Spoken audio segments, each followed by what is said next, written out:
This is Behind the Headlines, with behind-the-scenes analysis on issues affecting Pennsylvanians, sponsored by the Susquehanna Valley Center for Public Policy.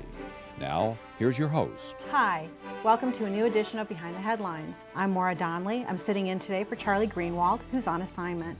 Today I have a special co-host with me, Jerry Strittmatter, who is a member of the Board of Directors of the Susquehanna Valley Center for Public Policy. Welcome, Jerry. Oh, thanks, Maura. It's great to have you here. Happy to be here. And we have a tremendous guest today. We have the Auditor General of Pennsylvania here with us today to talk about a multitude of issues. Welcome, Auditor General Eugene DePasquale. Thanks, Maura, for having me. We enjoy having you because things are relatively calm where you're working, so it's nice to have some stability. Yeah. Busy but calm. Busy but calm. Right, and leading with that, if you've just read the headlines, you would think that everything is stopped, everything's a problem, can't get anything solved. Right. Pennsylvania's like Washington and whatever, and that's why the name of the show, Behind the Headlines. Yeah. That's why it's great to have the Auditor General here, who we know has been doing great work all along. Absolutely. Along with many others, and it's great to have you here so we can talk about those things. Because our viewers want to know and how they can also pitch in and make sure that our state government is running more efficiently. No, absolutely, and it's great that you mentioned the sort of the behind the headlines, because sometimes even when we get headlines, it's for the bad news.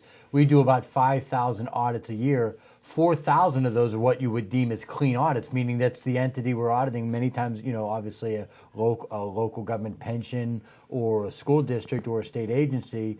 So if it's a clean audit, that means they're doing what they're supposed to be doing, and that's about 75-80% of the time. That's not a headline. Right, that's right. It's not a headline. It's not news. But it should be. It should be at least one that know that there's a lot of good people out there in school districts and state agencies that are trying to do the right thing every day. Right, and we're happy to have our viewers get to know you better.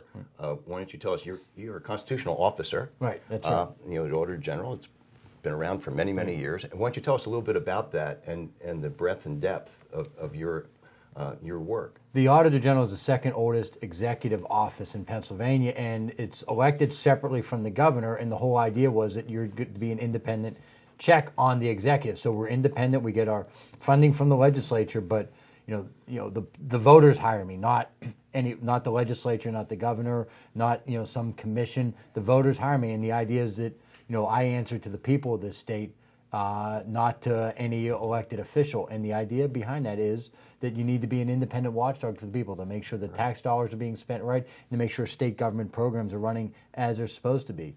We get to audit all state money, and the biggest line of work that comes with that is auditing our school districts across the state as well.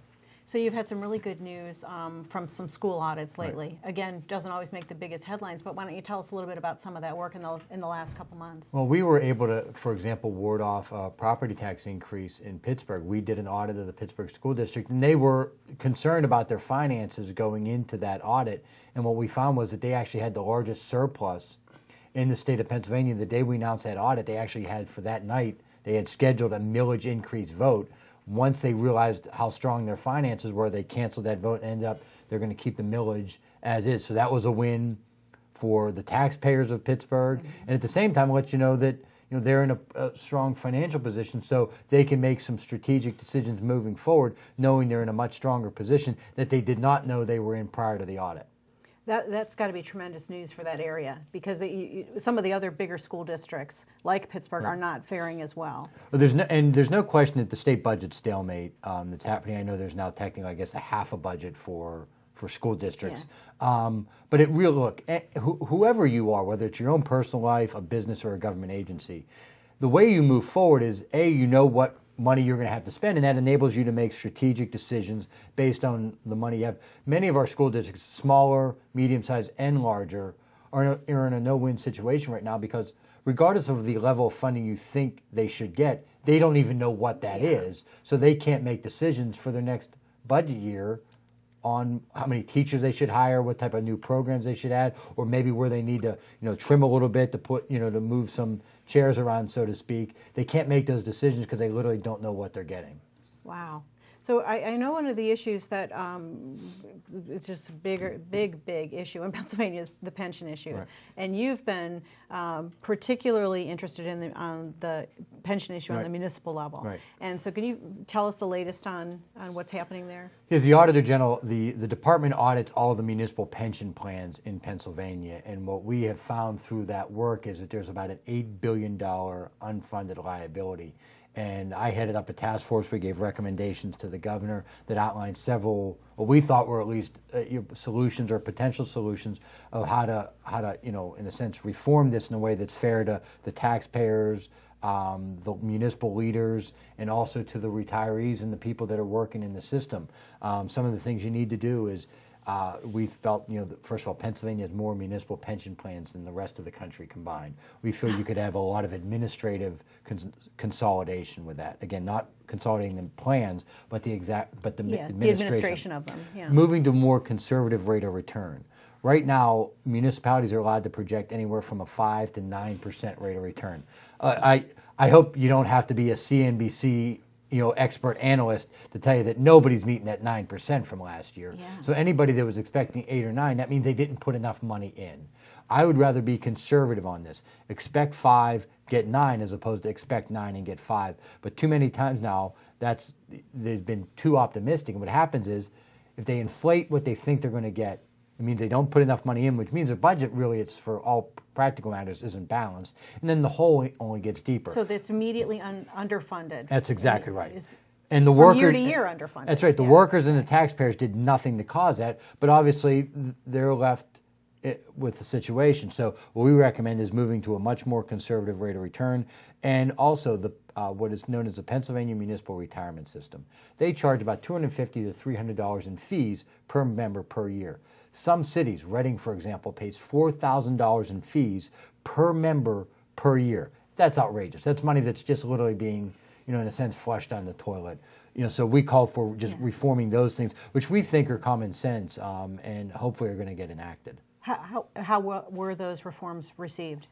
I've yet to find an actual taxpayer across the state that's upset about them. But right now, with the whole budget stalemate, it's causing a logjam on a whole host of legislation, not just this, but other issues. And we were, told in the beginning that this would be addressed immediately after the budget was passed. So depending on who you talk to, the budget either passed or it correct, didn't pass. Correct. Now there's an argument whether there's even a budget. You're right. Still sort of in a limbo. But can you tell us which committee it's in, or has it even been drafted? There's no, the governor's office is meeting with the various groups to draft the legislation, and this is one of those ones where we were told, and I think it was done with the best of, I think they meant it when they said it. As soon as the budget was done, this was going to be next in line. That's when people thought the budget was going to be done June 30th of 2015. Any chance we'll hear more about this in the governor's budget address? I don't know the answer to that, but I do know that if it's not tackled, you're going to be hearing a lot about it because plans are going to be struggling to make the payments. And I know our viewers will be interested in all the good work you've done in your department.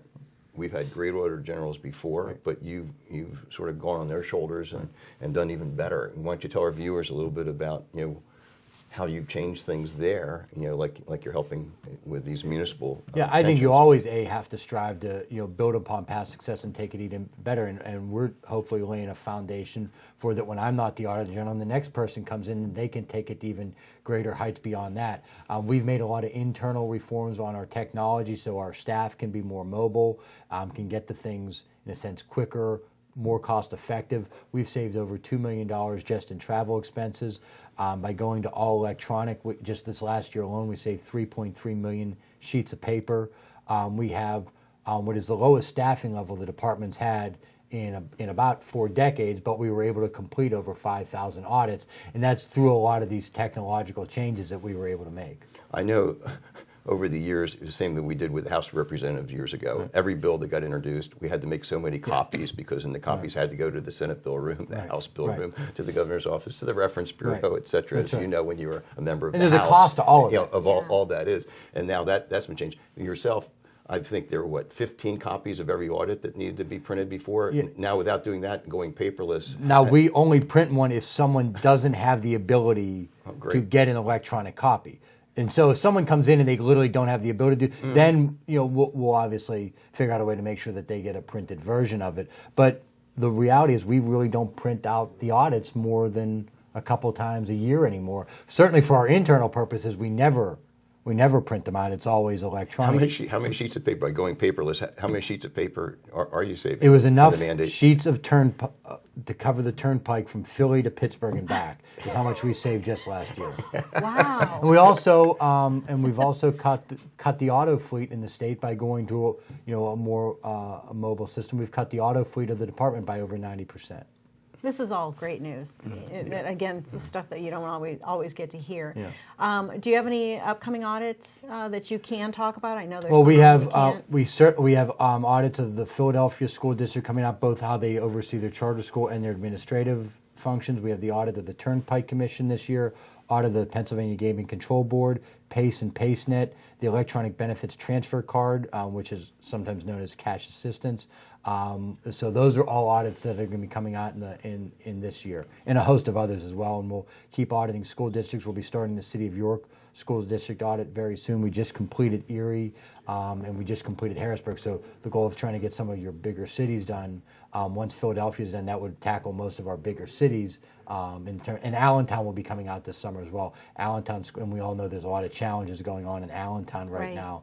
And so we're looking at not only the district, but their relationship to some charter schools as well. With that, our viewers should know that you're mandated to do these audits. That's not because they're on some bad list necessarily. Right. Every school, we're mandated audit every school district. And maybe you could tell everybody the rotation that, That, well, we are required to audit every school district. One of the things that I've changed is that we've gone to more of a tier system. So ones that have had previous negative findings will go back into that district sooner. But we audit every school district between 3 to 5 years.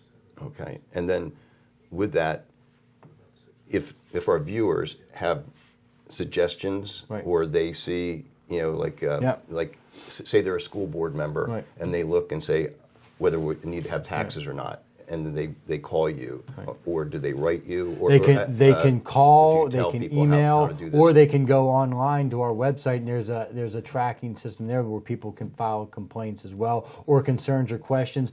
And just so everyone out there listening knows, every time we get one of those, we see it, and that doesn't mean we necessarily find anything because sometimes people offer complaints and it's not accurate. Right. But we will follow up. If somebody has an issue with a school district, we'll at least review that complaint that we received. Sometimes we find out, the concern wasn't valid, but many times we have, but we follow up on each of those issues. So what happens once an audit is completed? Let's use Philly as an example. The audit comes out, you've got some solid recommendations for them, they've had some issues and some problems. What happens? Do you walk away from that then and let them do it, or is there a follow-up process? What happens? For starters, you use the bully pulpit. We have a press conference, we outline what we found, and then we advocate for change and to create any public pressure, if necessary, through that means. We also will inform the Department of Education, the governor's office. We'll work with the school board, local leaders. Maybe I'll end up doing an editorial board. But we are only advisory, meaning we can't enforce anything. You can't enforce it or follow up and. No, every time I go before the legislature, they always say we need to pass a law to make sure that they have to follow these recommendations. But I've yet to see that law actually get a vote. But certainly. I know a lot of people say they should just be forced to follow the recommendations.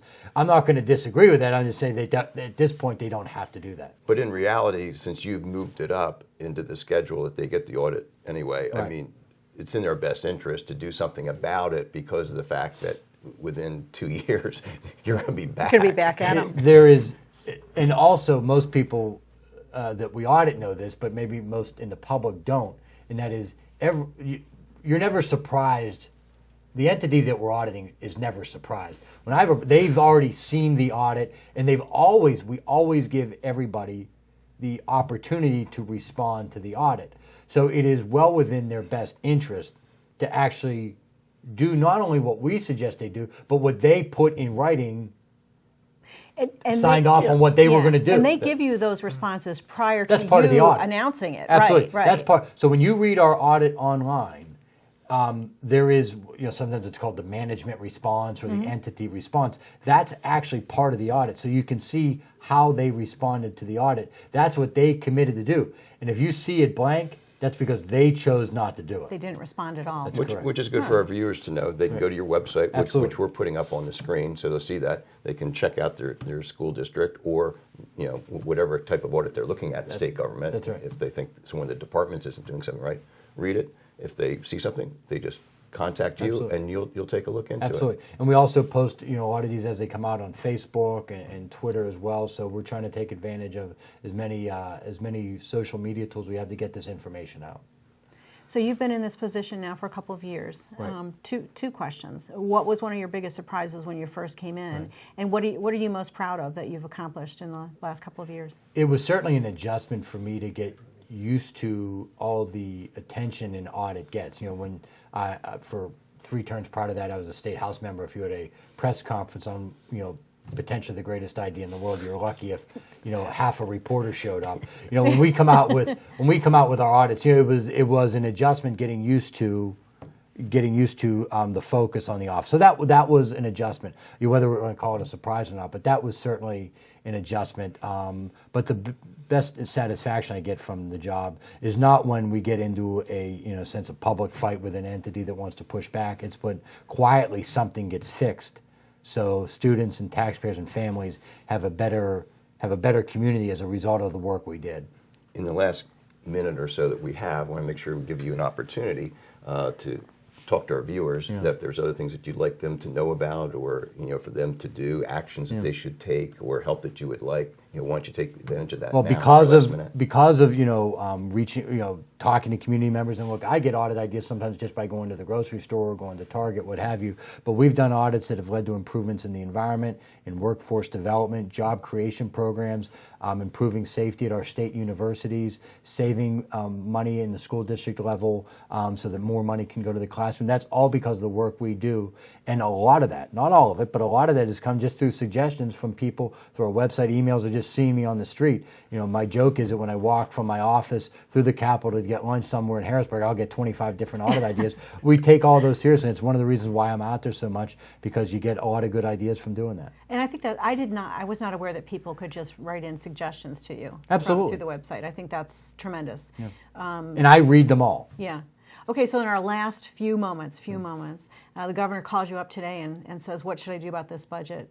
What would you say? Right now, I'm almost to the point you have to try Jedi mind tricks. My suggestion in the fall was that they needed to lock everybody in the governor's residence and come out with a deal. I think the first thing everybody needs to do after the Jedi mind tricks, and I don't mean that, but both sides maybe need to try this. Exactly. Everybody needs to calm the temperature down. Quit worrying about winning the soundbite war. This is everybody. Bring the rhetoric down. This is not, I want to make clear, this is not just the governor. Right. Everybody needs to calm, and I get why they're all frustrated, and I get that everyone is fighting for what they believe in. But everyone needs to calm the rhetoric down, begin to focus on the art of the possible, not the art of the ideal. Very sound advice there. That's great. Well, General, we'd like to thank you so much for being Thanks here. for We having always me look on forward. We look forward to having you back to see what other audits have come out, and we thank you for your time today. My pleasure. Thanks for having me. Thank you very much. Thanks, dear. Great seeing you again. We'll be right back with the next segment of Behind the Headlines. Behind the Headlines is brought to you as a public service by the Hospital and Health System Association of Pennsylvania, helping hospitals provide healing, health, and hope to communities across the state. And by the Pennsylvania Business Council, envisioning a commonwealth in which residents enjoy a very high quality of life in sustainable communities. The council works aggressively to define key long-term policy strategies and solutions to make the commonwealth more competitive, creating and sustaining a better Pennsylvania. Additional underwriting provided by the Worrell Corporation Foundation, based in Carlisle, Pennsylvania, by the Edward H. and Jeannie Arnold Foundation, and by the Pennsylvania Manufacturers Association. Business in Pennsylvania is our business. Behind the Headlines is also supported as a public service by Daily Express, transporting construction, farm, and industrial equipment throughout the United States, and by Blackford Ventures, LLC, a private equity firm seeking to make significant investments in real estate, proven business enterprises, and their leaders. Find out more at www.blackfordventures.com. And by the Pennsylvania Highway Information Association, the go-to source to learn about transportation projects and issues. Visit pahighwayinfo.org. Hi, welcome to the second segment of Behind the Headlines. We're going to shift gears a little bit here. Jerry and I have a very special and new guest to introduce you to. His name is Mr. Scott Long, and he is the Chief Operating Officer and the Senior Vice President for Government Solutions at CREDO Tech Solutions. Welcome to the show. We're going to talk a little bit about government solutions, cost effectiveness in our state agencies today, which is a new topic for us. So Yes. Welcome. Thank you. Yeah, basically we're trying to reach out to all agencies, come up with solutions for them. A lot of paper forms out there, a lot of spending on just paper, and we're trying to talk to these agencies about cost-effective solutions, eliminating the paperwork, using mobility, and come up with ways to save money. Trying to do that with all the Commonwealth agencies, basically. Yeah, you're the perfect guest to be here because, with the Auditor General, Yes. talking about all the opportunities that are out there, but a lot of things get, overlooked or they can't do it. So Right. what are some of the groups that you're working with and going paperless as he did with his department? Do you find that as a doable solution for all the agencies? Absolutely, and when you talk to every agencies, they're flooded with papers. You walk into a room, there's paper all over the place. We've done some work with inspection inventory systems, inspection systems, case management systems, everything that a worker needs to go out to the field and do something, do an inspection, can take months for them to get that done. We're basically eliminating that down to less than a week. So what exactly is the solution? Is it an online solution where they're collecting the data and information, or is it a storage system? Or tell us a little bit about what the solutions actually are. It's really a cloud solution. It's cloud. SaaS, call it SaaS. Basically, you do everything mobility on a mobile device, go out to the field, put everything, versus having all those paper forms to fill out. Right. You fill it out on a mobile form, and it's basically synced up to your servers. Secured data, and it's ready to go. And then people back at the corporate office can do what they need to do immediately. So is there a certain mindset you have to work on too with individuals? Because I have a friend who works in an agency, and the first instinct is, it may be to fill out the information, but then print it out. Like, how do you stop that sort of habit of having a paper copy in front of you? Do you work on the mindset at all? Or? Yeah, basically it's a change. It is a change. It's a hard yeah. change, and a lot of folks in the agencies are used to the hard way, the long way. Trying to train them and teach them how to do this properly and more efficiently is a change that eventually, once they get it, they catch up to it and say, this is great, saving me a lot of time, getting a lot more work done. And I've had people say, I'm sleeping better at night, so it helps. They're saving trees too. Yes. Yeah. And also, I think, like with all of our viewers and all the people in the agencies, agencies, they're trying to do a good job, but they worry, is this thing going to be lost somewhere? And I think we all become familiar with this with the healthcare industry. Now whenever one of our loved ones gets sick ourselves, then we see this with electronic record keeping, and how much safer that is, that you don't have people transcribing numbers incorrectly or putting things in the wrong file, that if you have the actual person entering that data Right. and protecting that and saving that, everyone is safer. So it makes sense that all your friends and people worried about that should really be looking at that, is that this is something that's really going to help everyone across the Commonwealth by having this information done correctly the first time. Right. And then they can use their time to more effectively help in hitting their mission that all the departments and agencies can't, because they're taking up all this time with doing forms and re-entering data, correct? Yeah, in an application development world, you can actually develop tasks to prevent errors. So there, we have human error and IT error, technology error can be caught versus the human error. The biggest thing getting around that is, obviously, you talked about security. Data security is a big factor for a lot of agencies. They're afraid that it's not going to be secure. That's got to be the number one question they Yes. ask you. How do we Yep. know somebody isn't going to hack Yep. into this and Yep. steal it? If they were to go through our platform, it's basically tested and proven to be secure, data secured. We also allow the agencies to say we want it in-house, and we can help them make sure that it's secured. And there's processes that the Commonwealth uses already for mobility security, so it's all tapped in already, and we put that together through what they're using. How big of a task is this with state agencies? Is the problem enormous? Or I'm just knowing about 78 agencies that probably could use this, and we've did met. you say 78? Yeah. Okay. I wanted to make sure you didn't say 7 or 8. No, 78. There's 78 agencies It's a big big issue. number. It's a It's a very big big If issue. you go into the Commonwealth directory, you can just go through that and find when we talk to them and we're just not ready for this. And this we is don't also have the true money. with local governments, right? The 2,500 Yep. local governments Exactly. that have all these systems where they're doing things that are repetitive, Yep. things that they're copying down numbers or whatever that Yep. could be transposed incorrectly. So Right, we're talking to municipalities, we're talking to So you're really counties. looking at a lot of work ahead of you. Yeah, absolutely. Now, if people want to ask you, like the local governments that are out there or the agencies, how do we get in touch with you? And say, well, I think you should look at this agency, or I work in this agency, or local government, says, oh, could you do this for us? We have these water people, whatever. How do they get in touch with you? Well, the best way is just go on our website. It's CREDOTechSolutions.com. Okay. We contact on there. They can reach out through that website, and somebody would be in touch with them.